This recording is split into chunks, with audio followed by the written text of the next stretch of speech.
Robotics AI online group, which I think basically does the same thing for AI images. Let me just stop right there because I could continue for a long time. Larry, it's all yours. All right, thank you. So thank you for abbreviating that. And thank you for the invitation to be here tonight. We had a few snafus over at this end, so I'm over here at Mission Control now. And I think we've got it all set and ready to go. What do I want to say to start with? Not to make light of, but for those of you in the back row, good luck in seeing the screen. We're a little small. I also noticed during the presentation that this upper area here has a slight magenta cast. So no matter what I do to your photograph or what we have to say, just know that the accuracy of what we're seeing on the screen is not necessarily going to be the accuracy of what I see on my screen. I can tell you up front ahead of time, there's also a little more contrast in the high values in here. Here, this is washed out. So anyhow, this is the nature of putting an image into a computer, onto a projector, onto a screen, through the internet, and to everybody at home. So we've all been through it a million times.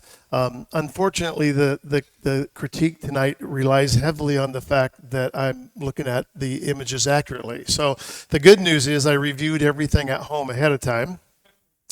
There was a little bit, I would say, of a miscommunication, whether on my part or whoever I was speaking to about doing the presentation. When I normally do the critique nights for clubs like this, I like to have the images sent to me directly. And this is the kind of weird part, I think, for some people. Because like in this example, I have an image. This is one of my photographs. I have an image on the left and one on the right. And I like to do the same thing when I'm critiquing people's photographs. If I think the image can be improved and also, or at least some ideas about improvement, I like to implement them in Photoshop ahead of time, because if I just tell you this might look better if you do this or do that, it doesn't have the impact if you can see a before and after. And there's another part to that too that happens, and that is that sometimes the crop is probably the most easiest approachable critique that most people will grab right away. It's like, oh, I would crop here or crop there. And I've just found a lot of times that when I'm doing my online critique meeting, I do, and Catherine was bugging me about doing some promos here. I'm not the greatest promoter of myself, so I will talk a little bit about these other critique groups that I do online. But sometimes you'll try. Some will go, hey, I think it would look better cropped here or this or that. And so the ability that we have, we're working in a computer, it's like, why not throw it into Photoshop? Because sometimes in your head you go, yeah, I think I would crop that. That would probably work well. And then you do it and you go, yeah, not so much. So, and it's the same way when we work on our own photographs, right? You have to try a lot of things. And in the end, you decide, what's going to be best for you. So in this presentation, and I've done variations of this over the years, and it always feels a little weird because, like, if anybody's been to any of my online meetings or anything, it's like I can go all night long. And so if everybody stays up late, I'll stay up late with you. Even back in the day of when I was doing photography early on, if there was a club meeting or a workshop or something, I was the first one there and the last one to leave, which usually meant they said, Larry, it's time to go. We're done. It's time to go home. Perfect. So I'm always kind of trying to gauge or sort of re-gauge the presentation based on how much time I'm going to have. And so for tonight, they said you might have 45 minutes to an hour. So because of me knowing myself, I go into panic mode right away. I go, oh crap, 45 minutes or an hour. How am I going to do 3 hours presentation in 45 minutes or an hour? But so I may end up going fairly quick because the thing I would really like to do is get through. Hopefully I got them all. I forgot to ask also. I'm going to need to be able to get online to get to the smug thing. Okay, so that miscommunication was they set up the smug site, and so a lot of people started uploading images there, and then I got the link to it, and I went and looked at it, and I go, okay, this is cool, but I can't download the images from there. So I'm going to tell you, a couple of times when I've invited people to come to my online critique meetings, and they've never been there before, or there are people that I've known for years and they keep threatening me. I'm going to come to one of your DPX meetings one time. I'm going to come. I'm going to be there this month. What do I need to do? Like, well, just send me your files, and then we'll do them. We'll do the critique. But I also go in and look at the images ahead of time, and if I feel like there's some valuable lesson involved in doing some corrections to it, I'll put it into Photoshop and do those, and kind of be able to show a before and after. And every once in a while, I'll get one of these looks like, "You're going to do what to my photograph?" And I go, "Oh, I'm sorry. I didn't realize we were on sacred ground here." And that's, I think, the thing that hopefully we can get past, because that's the hardest part about a critique is that people feel like they can't really say what they want to say, or maybe they don't know how they want to say it. So we'll go through some of the language, a little bit of the language tonight before we actually get in and start showing the images. And I would say, unfortunately, I would love to be able to do a whole group thing and have everybody pitch in on the critique, but there's not going to be enough time to do that. I mean, we'd be here all night. All right, so let me kind of get going on our front slides here. So I don't know why his keys, your up and down keys, are not working. Oh, over here. Okay. Yeah, I'm zoomed in, so I'm going to have to. So the key won't work there. So how do I escape from here then if I need to escape out of there? Well, we just, Okay, you're working on that screen. That's right. So there's no keyboard here to be able to arrow up and down. Where would I do the arrow up and down from? Okay, I was just doing that. It didn't do it. You weren't on that screen. Now you're there. Now that's the active screen. Ah. Now you can do everything. Still learning to fly the airplane, people. So all right. So I'm just going to leave it the way it is now, make it a lot easier. All right. So the how to give a critique. Let me back up once here. So the title I chose here is how to give a critique, how to receive a critique, which I think most people need a lot of practice in, and how to use the critique to improve your own photographs. And hopefully that's the goal here. So as a person participating in the critique, try to always provide positive feedback. So tell them what's good about the photograph. And this is kind of good to do in this order too. Praise them first, then tear them down second. So what's good about the photograph? Good composition, good color, good contrast, strong, interesting subject. Think of ways to, again, it's a vocabulary, it's a training. I'm fortunate I've been doing this for a lot of years. Maybe I should be better than I am, but the next step then is providing that constructive feedback. You don't want to just go, "I don't like it, this doesn't work. Doesn't work for me." I hear that a lot too. This just doesn't work for me. And my opinion is every image has some merit, and it may not be the best image in the world, but the thing is that we can always offer suggestions in a way. So here's, like I mentioned, suggest a better crop. That's always a popular one. Additional retouching, so take this out, maybe, remove this, remove that. The Coke can in the middle of the street doesn't look so great. And also I will say too, that in all fairness, all the clubs that I've been to have all different kinds of rules of what you're allowed to do and not allowed to do. I have a whole rant on that, but I won't get into it tonight. So I'm just going to proceed with this with my own rules, and I'll tell you up front what my rules are. Everything's fair game. So to me, it's all about what makes a better photograph. I don't care if you use the AI function, like some of the clubs now have. You can use generative fill, but you can't use a prompt. I thought, well, why? What's the point of that? So, and not only that, there's always the thing about rules too. Is like, who's going to know whether you wrote a prompt or not? I mean, if it's done well, it's done well. So, offer additional retouching, those kinds of ideas. Selectively lighten or darken the image, and maybe going all the way back to reassessing the image from the camera's beginning point of view, better exposure, sharper focus, more or less depth of field. So those can be things that would add to that. And remember, as the person being critiqued, you got to be open to the advice that people are giving you. And you have to remember, it's only an opinion. That's the most important thing of this whole process. And I'll tell you that I've done before where I've maybe offered a critique, and then I've looked at the image, maybe a few days later, and I thought, wow, I kind of missed the point on that one. I think maybe I could. So I don't even agree with myself 3 days later. And also, with your own images that you think this is the star of the show. Everybody's going to go wow at this one. And then 3 days later, you look at it and you go, man, there was so much more I could have done to this. So just know that, it's just an opinion, and it's an opinion in the moment, and everybody will have a different opinion. The only thing that I really offer on the opinion side of this is if you're in a group and somebody says, I think I would try cropping the image, and we crop the image, and 95% of the room says, yeah, that's a better image. It's worth listening to. If the room is divided, then you're kind of on your own. You can do what you want to do. If everybody's against it, then maybe you were right in the first place. Just leave it the way it is. Lower your defenses. And remember, the goal of the critique is always to help make better images. And that's all. That's all it really is just to help you make some better photographs. And God knows we could all use that.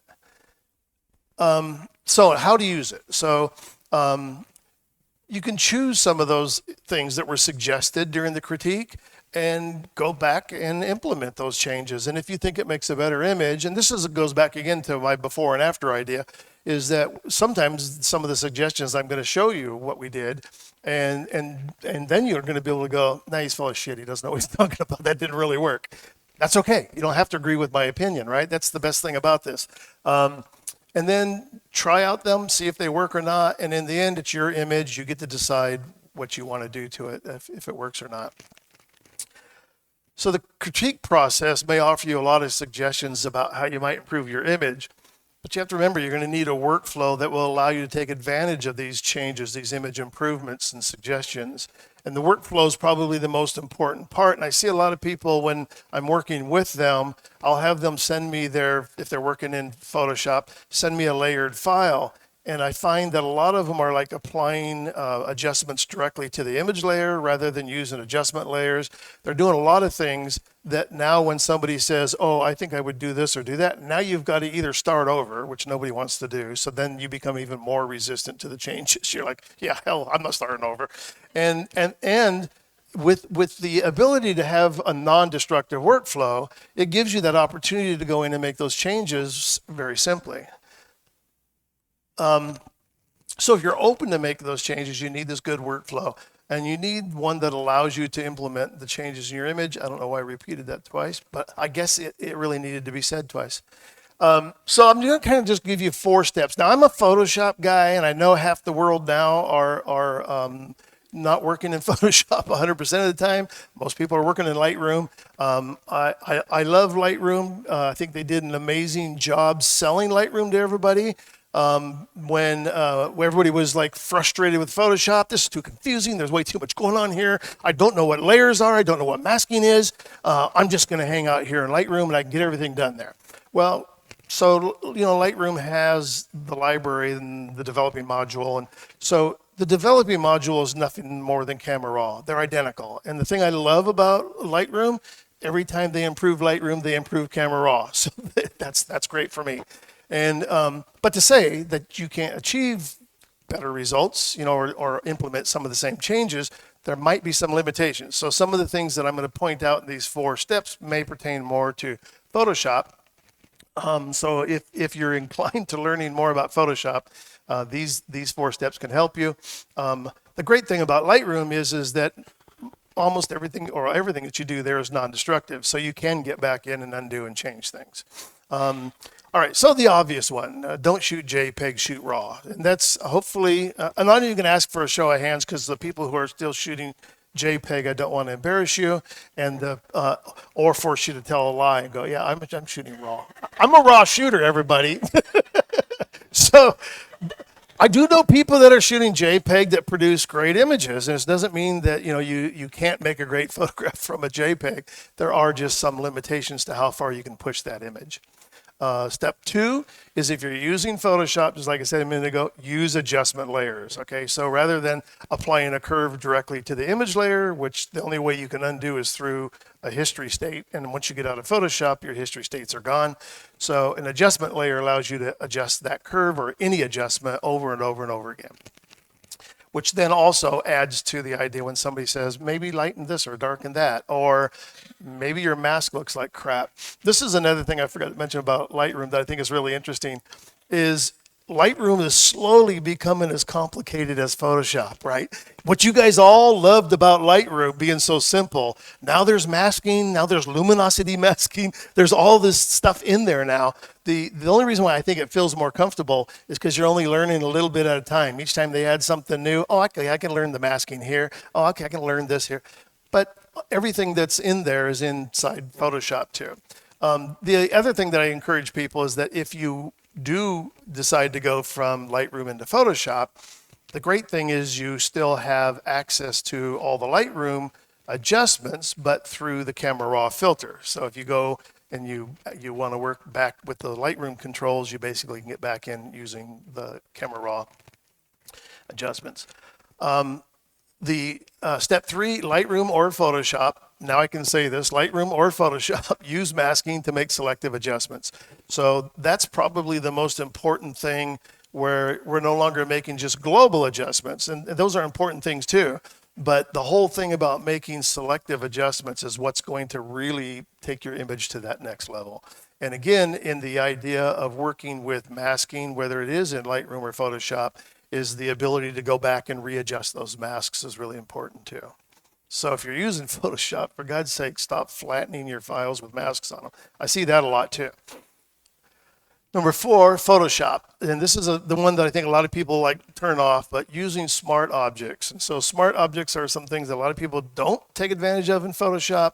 The coolest thing about it is, smart objects do a lot of things, but one of them, the most important things, is smart objects create smart filters, and they are non-destructive, which means any filter that you add to a smart object becomes a smart filter, like even a plugin. So if I'm using Nick and I use it as a smart filter, 3 years from now, I can go back in and reopen Nick again, and I can make those adjustments again. So this makes all of the filters in Photoshop and all the plugins non-destructive, which was a huge game changer for me years ago when I learned about smart objects and how to apply them to filters and plugins.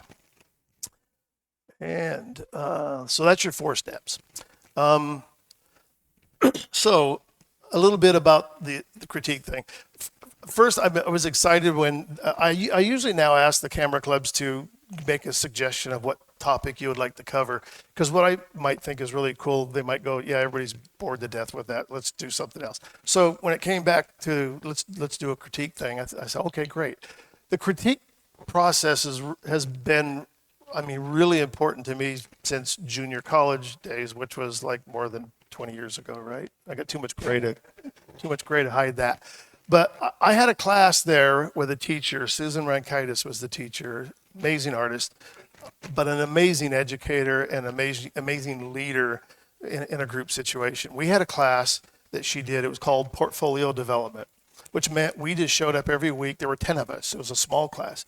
We showed up in her office with whatever project we were currently working on and shared it with the class, and we did a group critique, and she led this class.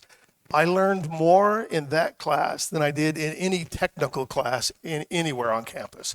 And I remember, a good part of it had to do with her ability to push the conversation and get it going, and kind of teach that we're listening to her, learning this vocabulary about how do you talk about something that's either emotional or visual.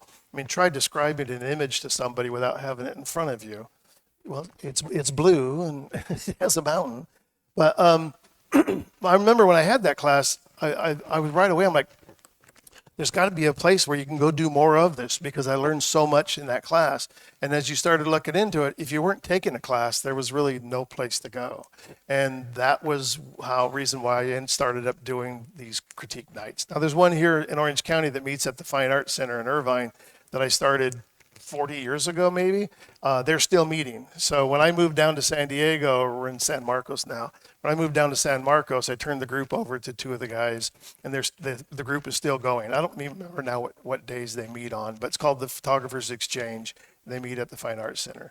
I eventually created mine as an online group meeting and as a digital projection. They're still looking at prints. I tried to convince them many years ago, let's do this thing by projection instead of looking at prints. And it's like, oh, they all blew up. Oh, no, a projector looks like, and again, yes, there's all kinds of problems with a projection, but the problem with looking at prints, one is then you got to make prints every month and bring them in. The second is that you can't see them from the back of the room, so everybody's got to get up and parade past the prints, and then you got to reorganize the room again. All right, let's get going. And it just takes so much time, you can't get through the same amount of work.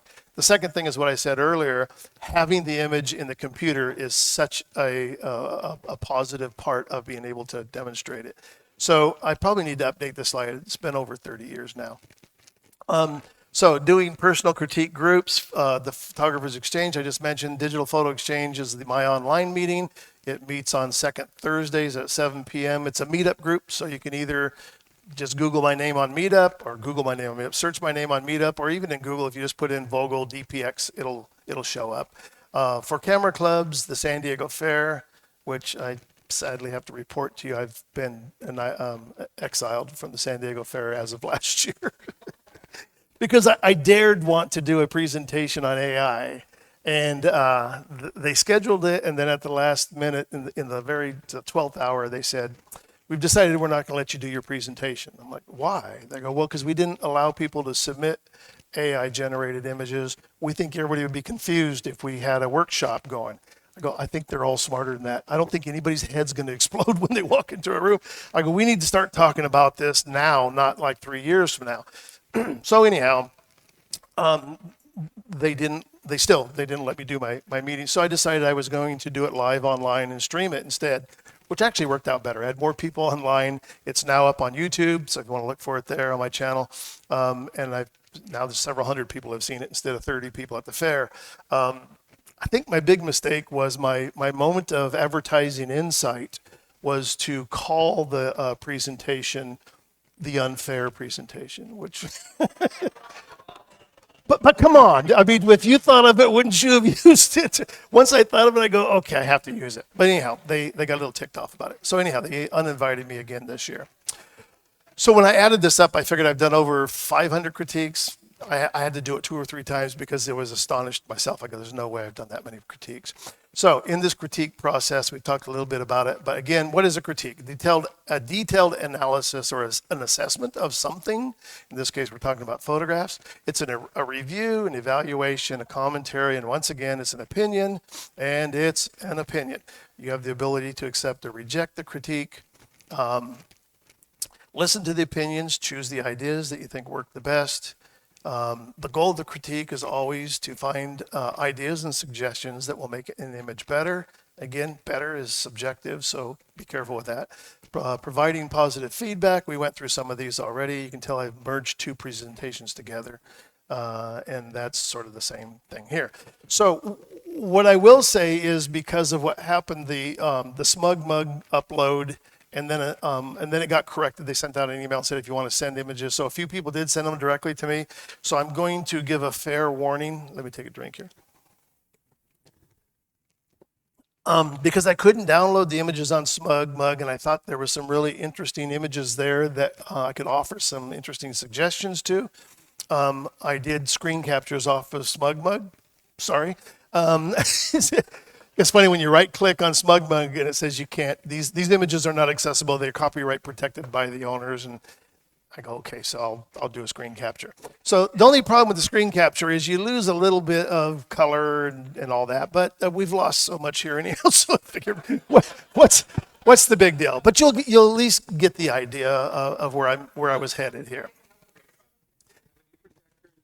Yeah, so. Yeah, I do remember the last time I was here many years ago, there was the drop-down projector here. All right, so let me jump back here one. And I kind of have these in a bit of a weird order. There they go. So I have some of the images that people sent me, I have in folders. And now, because there isn't enough time to get through all of the images and also go into Photoshop and tell you how I did these things, I'll just really kind of point out what I did do. So the first folder I have here, and I kind of put them in the order that I got them in, is Jeanette. Doesn't want to go first. Oh, she wants to be anonymous. These are Jane's images, Jane Doe.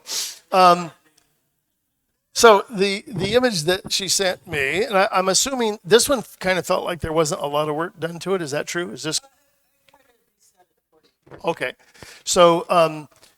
So the obvious is, for me, obviously, if I saw this image, I would say, well, okay, the problem here is that it probably needed two exposures, which is very typical, one for the sky, one for the foreground, some sort of HDR, whatever. Again, the other drawback to this sort of system is I am working with your JPEG image, and that's the way we've always done it. But just knowing that if I'm adjusting this from a JPEG image and I can get to where I'm going to show you, just imagine if you had your 16-bit RAW file to start with, okay? So obviously, yeah, plenty dark in the foreground. The sky is still a little bit too bright, even on my screen. The image is a lot more purple up there than it is on the screen. But to get from there to here, I mean, that's way over contrasty there. But to get to there from that underexposed image, the thing I always hope is that, because I know I run into people when we do these things and they go, I don't know that much about Photoshop. And I go, I'm always deeply aware of the fact that there are people in the room with many different abilities from A to Z. And the thing that I always hope is that the people who are sort of at that beginning stage will see an image and see the results of some changes and go, holy shit, I want to learn to do that. So that's the whole point of this, right? Is that this is a huge, I mean, it's a huge learning curve. I actually ended up doing sort of a blend of the two images to get something in between. So I took this final image, put it into Photoshop with that image, and then sort of faded the two layers back to get something in between, which kind of brought back some of the little bit of the cool cast to the image. Compositionally, I think this is a really good photograph. This is a classic, right? You know, it's like if I guess Yosemite Valley. I had been going there. I mean, the first day I got my driver's license in high school, I went to Yosemite Valley, and it was like, because I was raised on the Ansel Adams photographs, and it was like, I gotta go. There are just so many amazing compositions that are just created naturally, like this view down the valley, and then also the one from tunnel view. My only comment would be is on the right hand side, the waterfall. It'd be nice if there was a little more room here rather than having it so close to the edge. Now the good news is, you know, we do have the generative expand and stuff like that. On something that's that sort of probably non-descriptive, you'd get away with using it. I will give sort of the fair warning that a lot of the Photoshop AI tools are not up to resolution strength yet, like 1024 is the pixel size. So even though, yes, you can grab a crop tool and pull it to the side and say, generative expand, and it will fill it in. If you look at it closely, the resolution will not match your original image. So there is a workaround though, and that is doing them in 1024 sections, right? So you would get you'll get the good resolution. Now, even right now in the beta version of Photoshop, there's already some changes happening. They're doubling the resolution of Firefly, which is now going to be inside Photoshop next time they update. So it's just going to get better and better. I mean, the AI tools are only a year old. So if you imagine what Photoshop looked like on year one compared to what it looks like today, the AI tools are here to stay, and it's definitely going places. So don't be afraid of them. Don't think that you can't use them. Again, so this is one, probably a similar situation. I mean, shooting snow, and then with the sort of the trees in the center area that are very dark. Again, that's all about, trying to get shadow detail. And this wasn't much I mean, it still is pretty bright up here. But this wasn't much of a push. I did do a little crop off at the bottom, but basically same thing is you have to create a mask for the sky. Probably I did also a separate exposure or a curve for the middle area on the mountains. I warmed them up a little bit more and then opened up the shadows on these trees and had a different exposure. So you're kind of really looking at 3 levels of masking in the image there, in addition to doing the shadow adjustment. All right. And I think this is also a good composition. Other than, like I said, I took a little bit off the foreground. It just seemed like there was a lot down here that wasn't that important. And a few things retouching, the dark thing here, this little thing sticking up in the river area here. So look for those things, you know, and also there's this little, it's hard to see probably back there, this little tree on the edge that comes in from the edge. Edges are really important.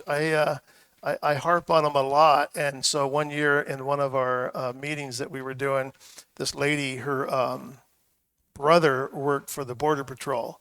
And so they nicknamed me Border Patrol. And she brought me a hat, to which I said, there's not very many places I can wear this, because I cleared the Home Depot parking lot one day.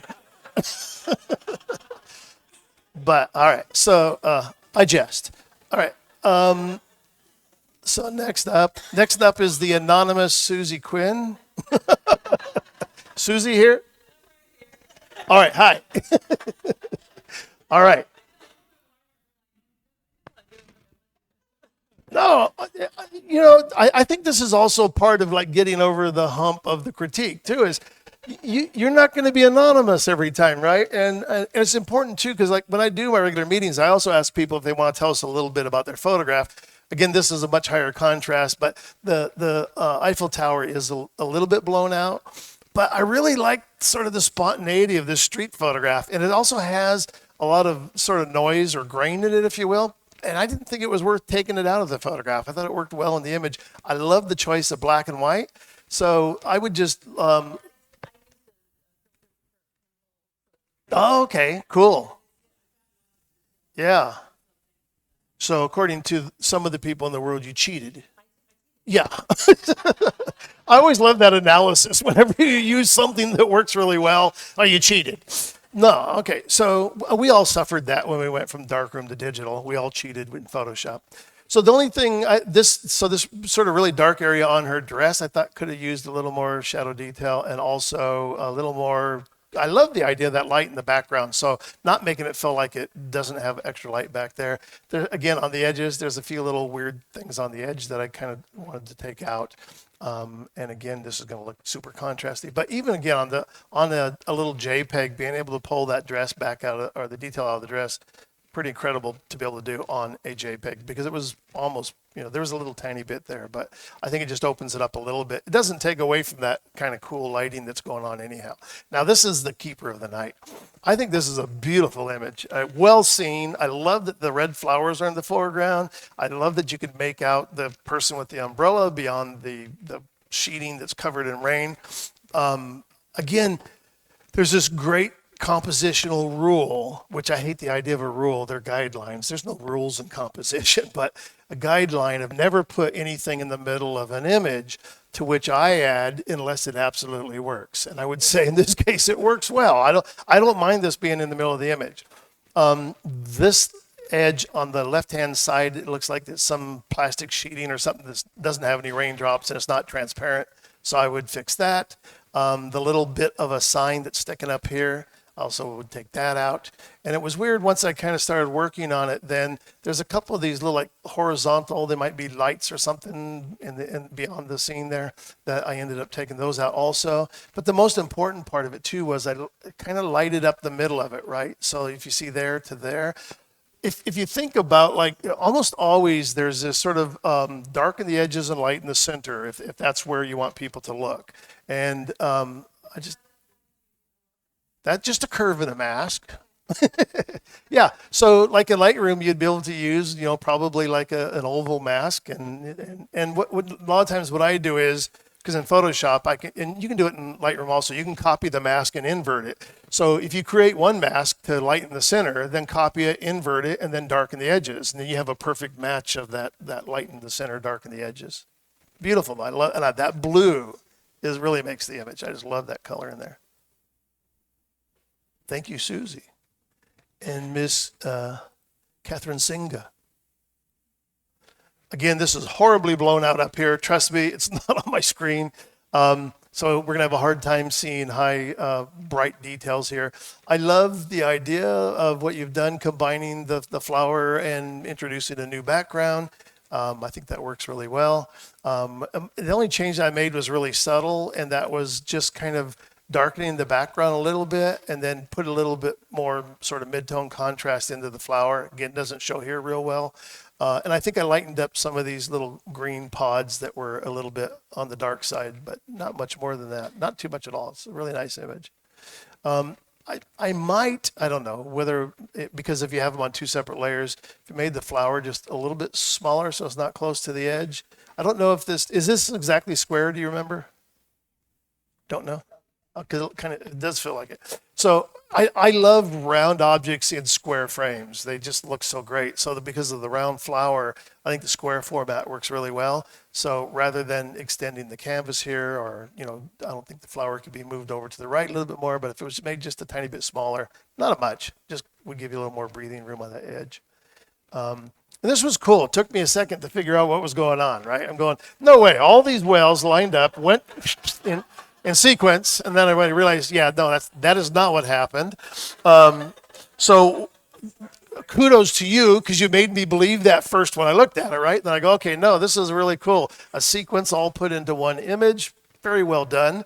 My only idea was to lighten up the four, and it doesn't do much here, but lighten up the ones on the right-hand side so they kind of matched the ones on the left-hand side, so that you'll see there how dark they are, and lighten those up just a little bit. So they kind of felt like they were connected somehow. And I think the only thing I did was I put a little bit of a dark vignette across, or darkening vignette across the bottom, not across the top. I don't know that I like the forced magenta top on it, but that's the projector. All right. And this image I've seen before. I really like this image, and I know how you did it because we've talked about it. So combining an image in the background, and my guess is probably it was just a boring gray blown out sky. And remind me again, is the top part a painting that you did? Yeah. So that's even better. I am always so encouraged by people that are willing to go like that one step further outside of the camera and see other ways of combining things like their own painting backgrounds into their photographs. So really cool. I really toyed with this bottom edge down here, whether it needed to be there or not. And this is another great reason, like when we put things into the computer during a critique. So I cropped it out and it looked like hell. So it's like, no, it needed it there. So the solution that it needed though was just to darken it so that the brightest white things didn't really stand out. So that little dark base is still there. The other thing I did too is I borrowed some of your color. So this sort of purple color down here, again, there's a little more color in the one on the screen down here in front of me, but I borrowed some of that purple, filled it in up here, some of the blue, filled it up here, borrowed some of that green and kind of filled in some of the areas there. So rather than having this really bright edge that was nearly white, it just put a little more color back at the top. And those are sometimes like really subtle things. I have some people that after a critique, they'll go, man, you're really picky. I go, you know why I'm picky? Because that means the image was pretty good. It didn't need a whole lot. It was already a good image. Just had to do a little bit. And like I say, I've had images that have hung around for years that I had hanging on a wall. It's been in a show. And now it's on the wall. And like 3 years later, I'm looking at it. I go, oh, I need to lighten this thing up, or I need to flop that thing or do something, right? 3 years later, and it's all framed and been in a couple of shows. So yeah, again, I live on the Ansel Adams example of his Moonrise. If anybody is familiar with that, you look at his before image, what came out of the camera, and his after image. And not only his after image, he did this image, produced it back in the 40s, and he died in the 80s. He printed that image for over 40 years and constantly reinterpreted the way that image looked over the 40 years. And he had this great saying, because he was a musician, he played the piano, the idea that the negative, or in our case, the file, is the score to the music, and the print is the performance. And if you're a musician or you've ever played music, you know how boring it is to try to play the same song over and over at night after. You picture these guys on the road that are doing these tours across the world and they're playing the same songs every night. Trust me, they are not playing them the same every night. In fact, a lot of people get a little annoyed and they go, it didn't sound the same way it did on the record. And I go, that's okay. So yeah, constantly reinterpreting your images can be a really cool thing. All right, RPAD. Now, RPAD has been to a lot of my critique nights over the years, and I very seldom completely understand RPAD's motivation. But I'm sure you all have seen it. So RPAD loves the colors. I'm going to go with that. Always a lot of saturation. And I notice on your image title it says moonlight. I was going to ask, did you use a filter or? Don't remember. Okay. Well, the only thing made me think of it, I can't remember the name of the filters now. There's one that's called a moonlight. But anyhow, on this one, I just kind of felt like the edges were a little bit exaggerated on the darkening and the light in the center. So, and as much as I could do to just try to lighten the edges, just to sort of balance it, right? This appears to be a little bit too much. I still like the vignette on the edge the way that he had it, but it just seemed to be just kind of obvious. And that might have been his goal, right? He might say once again, the bottom one's mine. Yeah, the top one was yours, RPAD. So so RPAD might say once again, Larry, you're full of crap. But other than that, I mean, I like the image. At one point I thought about cropping it a little bit, but I love the path that comes down to the foreground, right? So you wouldn't want to lose that. So I think everything that's there as far as the composition goes. Now, this is an amazing one tonight. So and this is what I do a lot of times on my digital critique nights. I'll have people send their before image and their after image, because if you only send the after image, everybody's like, wow, man, that was an amazing thing that you found. And it's like, yeah, no, it turns out it's an amazing thing that you created. So to see the before and the after, I think sometimes in a critique can be really pretty phenomenal. So I'm not even going to have him describe everything he did because it's pretty amazing. My first thought was, it looks like a window.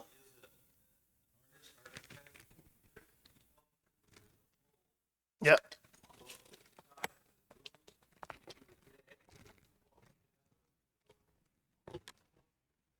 Very cool.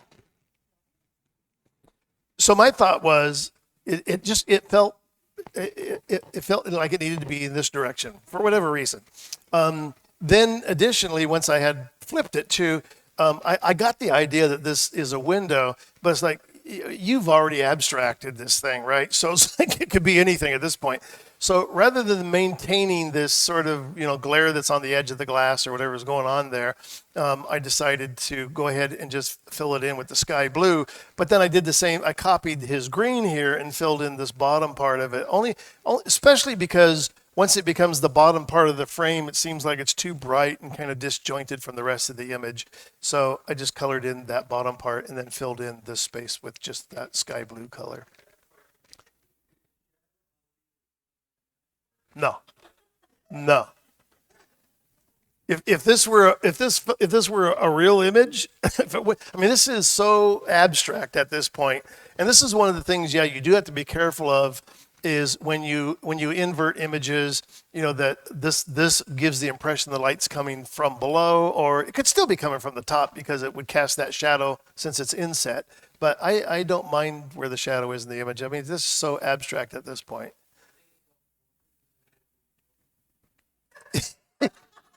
Could be. All right, I'm gonna jump. So so Tracy sent me some images at the very last minute, or actually there were two of them here. Sent me an image, and so is Tracy here tonight? Okay. So your comment in your email was you worked on the image a little bit, and you still don't feel like you have a wow thing, right? And that's what we're all looking for, is the wow moment, right? So, so for me, right off the bat is like this whole foreground, there's a stick here poking up, but the whole foreground just seemed really unnecessary to the image. So starting at least with a crop and even this sort of wide, so this is the bridge. Is this the Coronado Bridge? Okay, so so the bridge was the important part of the image. I love the capture. Again, there's a little more detail. You can actually kind of see these clouds a little bit more in the image on my screen.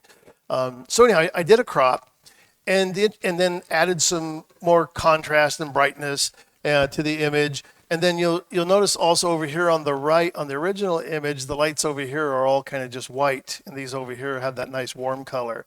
So went ahead and added some warmth in over here, and I messed around with an idea about these clouds because I thought, oh, those could be kind of cool. In the end, it just felt like they were more distracting than they were helpful. So I just went ahead and just darkened the sky, and the whole story, and also cropped a little bit from the right-hand side too. The whole story was about the bridge and the light, right? So beautiful image in the. So there's that, and then when I flip to the next one, everybody together has to go wow. There's your wow. All right. Thank you for sending that. That's beautiful. All right. And then I had, who is this? Betsy. Betsy here? There you are. Okay. So I was a little confused. I mean, you did a screen capture of with Photoshop and everything in it. I love the idea that, yeah, I see you're using layers. According to Larry, you're using them incorrectly, but that's okay. So you said that this was an older image that you did a while ago? Okay. And you reworked it recently. I'm guessing this is the rework. Again, this looks a lot contrastier, more purple than it is on my screen. And what was your other comment in the email about resubmitting it for some? Did you resubmit it recently into a different category? Okay, I think what you did too, it's great. I mean, this to me feels like it definitely needs to be brighter like this. I think the only thing that I was thinking of, and I didn't have a chance to work on this one anymore, would be to try to bring a little bit more color into the garden. It's there to start with, but I just think that's kind of such a cool part of the image. It leads into it. The fence line here is really great. Leads right to him, which is, I think, a great composition. Putting him here. I love the shack. The windows are really cool. The location is amazing. Again, I'm not sure the sky has fog in it, but I would probably try to bring it down just a little bit, or maybe even add a little bit of that same sort of blue, purple color so that it's not such a bright white. But really cool portrait. And how long ago did you do the original? A long time. Okay. Fair enough. All right. So what I need to do now is I need to get into the smug mug. If I could do it from here, I pulled up a link, but Like the second one there, edge down at the bottom, I'm missing it. Oh, here, right there. this one. Try the one on the right. Just click on. Just click here. Yeah, there it is. All So right. now you, Galleries. Is that where it was? yep. And What this was for your for this presentation, yeah. this presentation. Let's see. Hold on. I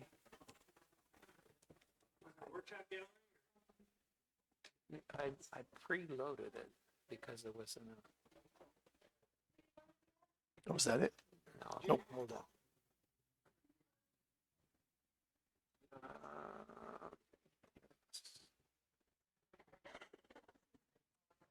Oh, come on. Here we go. View images. Was it a workshop gallery? No. There we go. Look at that. It's always good to have a flight instructor. I'm going to pull this down so it's not so bright in my face. All right, so I'm going to do these sort of top to bottom with the starting from the beginning, and then and I'm going to try to remember. There's a few of these that I actually took into Photoshop, like I said, did screen capture and to offer some suggestions. So, oh, there, okay. All right. I'm gonna have to jump back into the other one here in a second too, though, once I get out of here. All right, so I wasn't sure on this one if it's two images put together because there's a little bit of a weird transition here between, I'm guessing, either water or sky, or so that was really one of my first suggestions was just try to create this better blend between here and here. So maybe by darkening this a little bit. The other thing I have to be careful of too, and I've done this many times in doing critiques or actually judging for photo groups, is you make assumptions, right? And say, well, this feels like it's two images, and then somebody tells me after, no, it's not. So is the person who made this image here tonight? It's a single image. Okay. So so the other thing too that I see a lot when we do these sort of night sky foreground images too is that it's almost, it feels like you haven't forced me to look at what you think is the most important thing here. Is it the sky or is it the water or the foreground? They both kind of play an equal role here. And I kind of feel like I would like to see the foreground feel a little bit more like it was at night or however, later in the day it was, however you created the exposures here. But this feels almost like it's done in fairly bright light. So I don't know if there's some artificial light there or if you did multiple exposures to get more light into this foreground. But yeah, I think a little bit more of a blend there would help. And again, I think I'm okay with this Milky Way being in the middle of the sky there. I think it works okay. Your other judge won't think so. Is this person here tonight? I saw this was there you are. This is such a cool image. So is this really, the thing is lit on fire and you photographed it while it was on fire? It is, so the flames here aren't dry ice though, are they? It is. So it's backlit. That's amazing. Still, so it's the movement of the long exposure and the backlighting. That is beautiful. And I love what you did here too, the limited depth of field in the foreground, because again, you really want everything to be drawn into that kind of glass skull here. So I had again, here's another composition. The thing is sitting dead center. It works. I remember sitting with a judge one time who was from a PPA group. I always just call them the PP groups. But they have these hard, fast rules, these never ideas. You never put anything in the middle. And so the judge guy that I was sitting with, he goes, bad composition. I go, well, what's wrong with it? He says, you never put anything in the middle. I go, never? And he goes, yeah, no, never. I go, can you point out a better composition for this? And he's kind of struggled with it. And he goes, no, but you never put anything in the middle. And this is what happens when you lock in on those things. So yeah, don't buy into it. It's a guideline. And you know what the guidelines are for? For people who don't know better. So they say never put a horizon line in the middle, never put the object in the middle. Yeah, okay, 80% of the time you're probably going to be safe if you don't do that. But you have to know when it's okay to do it. Again, this is going to look horrible up here. This is a very subtle image. The color in it's really subtle. It's very beautiful. Long exposure. I'm guessing they maybe did a swipe on the panning with the camera. I think it's beautiful. Again, this is another one where you'll notice these arrows are actually in the center of the frame. And so the horizon line falls dead center. Never do that. But the reason why it works is because this image has so many lines that travel horizontally. And that's the other side of the never or figuring out compositional guidelines. When do they work and why do they work? So you go, okay, well, this horizon line's in the middle. It shouldn't be there. But it sure seems to work still for some reason. Where else would I do this? And I could crop more off the top, but I don't know. I like the colors that are in here. I think the spacing works great. So the reason why it works, yeah, there's a bunch of horizon lines in this image, so you get away with it. So the person who did this image here tonight, you are okay, excellent. So this one I did steal. So let me see. So how am I going to jump back out of here now? There we go. All right, so down here. All right, so again, there's the stolen, screen capture. Again, it looks maybe as bad as the one does from the original. But so I think again, the wave is just an amazing wave to have photographed. I think that's a great capture. So a couple of things. One was, again, this edge is very close to the bottom. I think I'd like to see a little more breathing room there. Additionally, I'm not sure that these birds up here add much to it. They're a little more distracting than they are helpful. I love this guy here. I mean, the placement here, that's just great. And also I kind of like the idea that this one is here. And I felt like the image really is more about, this wave here and less about what happens above sort of this back spray and foggy area. So, and this is a hard thing, I think, for a lot of photographers to see their own image, but I suggested flipping the photograph too. And I mean, I've been doing this since darkroom days, flipping negatives if the composition looked better. Now, what makes it work a lot of times is this left to right composition, right? We live in a Western world. We read left to right. When you're opening magazines, the left and right pages. So, so I love the flow of the image from left to right. Again, cropping off some of the top, generative fill on the foreground to get the wave a little bit off of that foreground, and then also adding a lot of more light to the center of the image. If we go back here, you'll see kind of the middle, this part of the wave here, and especially where the bird is, that's where I want you to look. So I'm going to need a little more light there to make it important enough for you to look there. So by bringing in a little more light into the wave, again, it's not all blown out on the screen below me, but that's sort of the idea here. That's an amazing photograph. All right, now I got to go back and find, there we go. Hey, I think I got the hang of this now. All right. Oh, I'm going to be going back again. Whose is this image, Peter? Yours. Excellent. Do you do a lot of bird photography or? Yeah. Okay. Well, I stole this one also.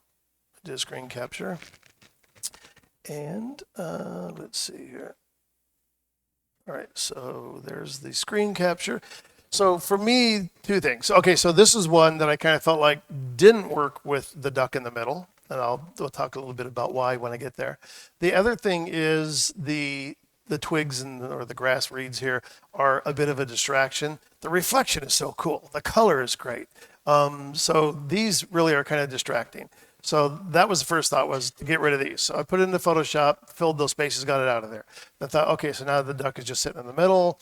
It doesn't really work. So now I want to build to create a composition. Well, he's facing to the right-hand side of the page. So I really would like to have more room on the right-hand side. So again, generative fill. So removing the reeds, I strengthened the color a little bit more and then added probably from about here over with the generative fill. The other thing that I didn't notice it until I started cleaning things up. If you look at the reflection of the bird, there's this weird thing off the top of the head too that really is distracting. So that was also just a fill to getting rid of that space, that spot there. So now the bird is in a really great position. I love the shape that his head's in the same direction as the wings and the tail. The one thing to watch out for, and again, is in processing these kinds of images, these are the whites and the blacks, right? So this is the bride and groom problem, right? The bride's always wearing white, the groom's always wearing black. How do I hold detail at the two extreme ends?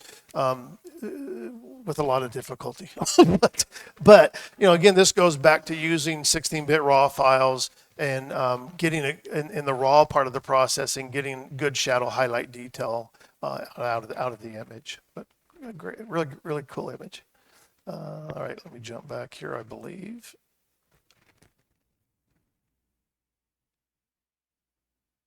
Peter here. Same guy. Oh, same guy. Okay. I would take the watermark out of the lower right-hand corner. No.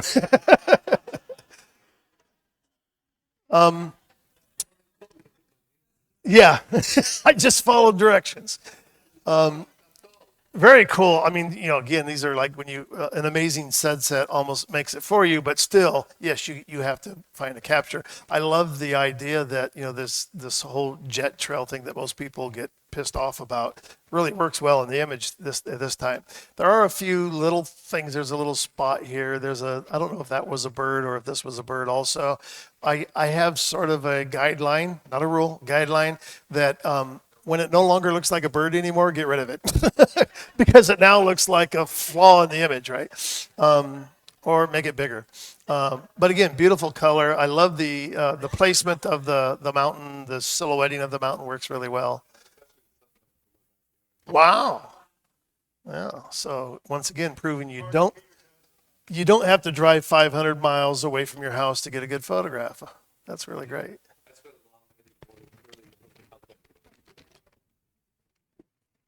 And this image belongs to somebody in the room. All right. You could have been anonymous this time.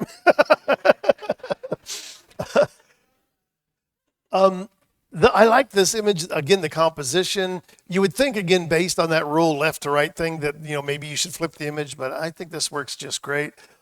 Again, just these two little things on the edge. Watch those things. I mean, it's weird. If those dark things were over here, you probably wouldn't think twice about it. But because it's sticking in from the edge, it just like, the eyeball just goes there. The tricky thing here is, and again, trying to see it up here doesn't really show, but there's a little bit, this part of the sky in the original is fairly blown out. And there's a little bit of, it's hard to see up here, there's a little bit of warm light kind of poking out behind this bright area.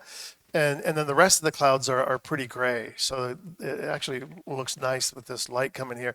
So one of the things that I like to do is when you're shooting into the light, and especially in this case, it is a warm light, you can kind of see it reflected here in the lake. Also, it's more obvious in this image down here.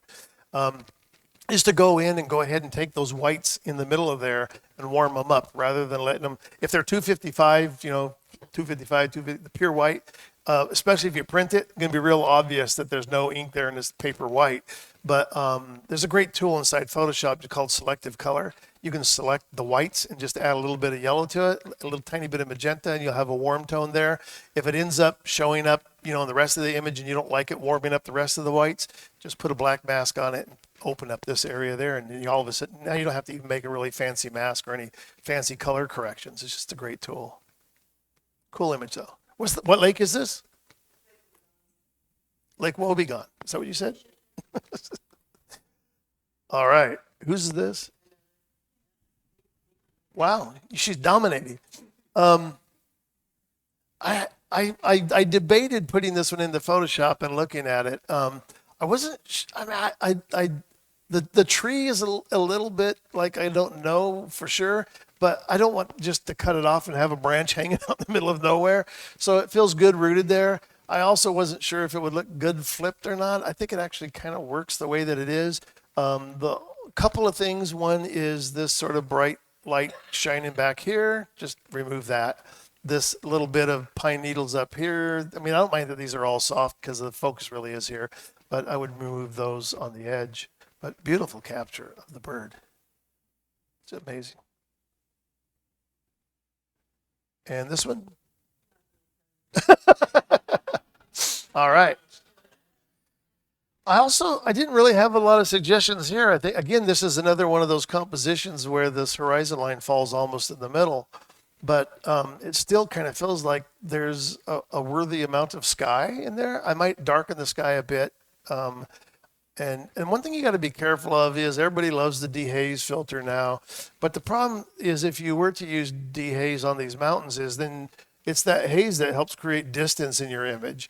And you'll see that as you use too much dehaze, not only does it make it too blue, so you got to pull some of the blue out, but the distant objects start to come forward more, and that doesn't really help the image. So you could get away with a little bit of dehaze, but be gentle with it. Again, the thing that works here is this great river that runs through, the stream that runs through here, kind of leads you back to the house. The fence does the same thing. This little dark shadow on the edge, I might fill that in with generative fill or something. But really nice. Yeah. Okay, I'm dying to know whose this is.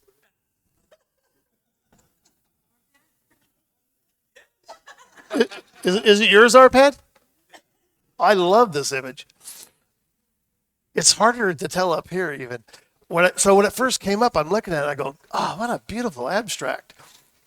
And then you keep looking at it, and all of a sudden you start finding things like it's hard to tell from here, but there's like a figure standing here, and then you get this idea that there's a kind of a pot here with molten metal coming out of it. So all this sort of painting overlay stuff that's going on here just really works. Again, the choice to go to black and white was fabulous. I just think the tones in the original image down here is just beautiful. And I love that idea that it plays on that level of, oh, it's just an abstract image. Then you go, oh, but wait a minute, it's more than that. So I think this has a lot of interest. One of the weird things, though, about, I'm going to say, contests or competitive arts, which I'm sort of like growing tired of the idea that we put things up here and we have a contest and we arbitrarily pick winners or give scores, and then next week somebody else would see it and give it a different score and pick a different winner. And so when you think about the subjective nature of all this, then I go, so then what is the value? What are we learning from picking first place and last place. But I think that an image like this could get past a judge pretty quickly. Okay, we can do a couple more? Okay. Then I'm going to skip through some of these. I'm going to jump into, if you'll pardon the expression, I'm going to go back to Bridge because I think there's some more important things here to show. And I only have a couple more here. Okay, I'm going to go with this one here. So the buffalo image. Is this person here? There you are. Excellent. So again, camera movement, I would suppose. Again, it looks better on the screen than it does here. It's not purple. This is blue. The bottom of the image also has a tiny bit of warmth to it, but not enough. And so that was the first thing I thought was playing off of that warm and cool contrast or color values. The other thing is these vertical lines in here are a little bit distracting, so I remove those. And again, in this case, I don't think the buffalo works well in the middle of the frame. So I just did a quick job. I cropped it a little bit, but so how did the buffalo get here? So I just used content aware move, right? You can circle the object and move it. You still sometimes have to do a little bit of cleanup, but it's worth putting the effort into. But it makes a better composition from my point of view. All right, and the last one, I'm going to do this one because I think this has a great lesson in it. So this looks like Bryce or who's that? Are they here today? There we are. Okay. I love the composition looking through those rocks. In the depth of field, everything is really great. Again, contrasted and colors are much better on the screen. But there's one thing that you really got to watch out for, and this is usually not your fault or anybody else's fault when this happens. Is I made a zoom in here. Is this white edge that you'll start to see between a sky and a mountain happens again and again and again. Frustrating as hell. It's not your fault. It's a digital artifact. It happens, especially as you start darkening and adding contrast. Then if you go back to the original raw file and you look at it, you'll see there's a subtle line there that is lighter than the rest of the image. But through all of the processing, it becomes more and more exaggerated. And in a print, it'll show up. And even at this was kind of a corrected version. Even at this size, you start to see this edge here.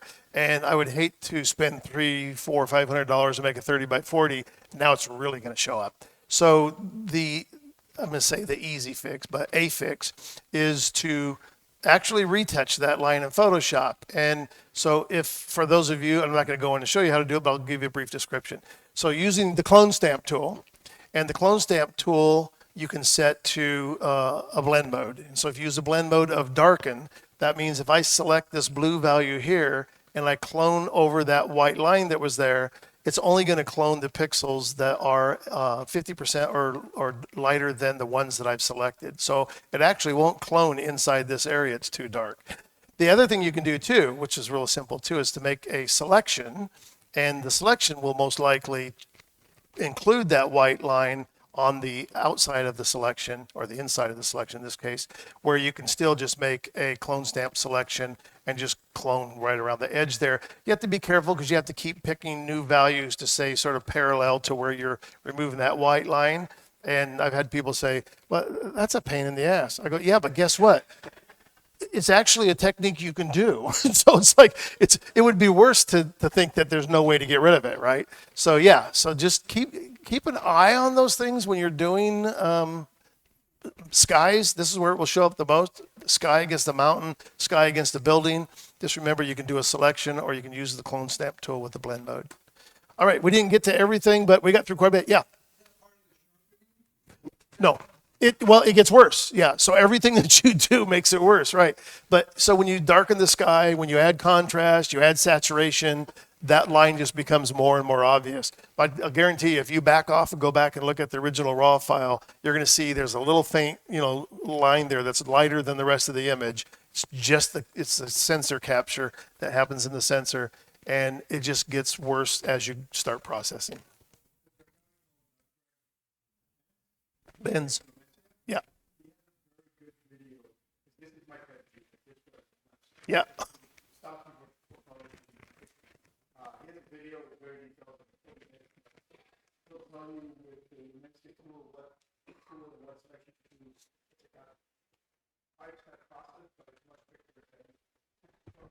Yeah. Yeah. Well, so, and that's the great thing about Photoshop, or I'm going to say about digital photography, especially with Photoshop. There's at least 50 ways to do everything. And no one way is always going to be the only way, because every image sometimes requires a different technique. All right. Okay, we got to call it a day. Thank you so much, Larry. It was wonderful.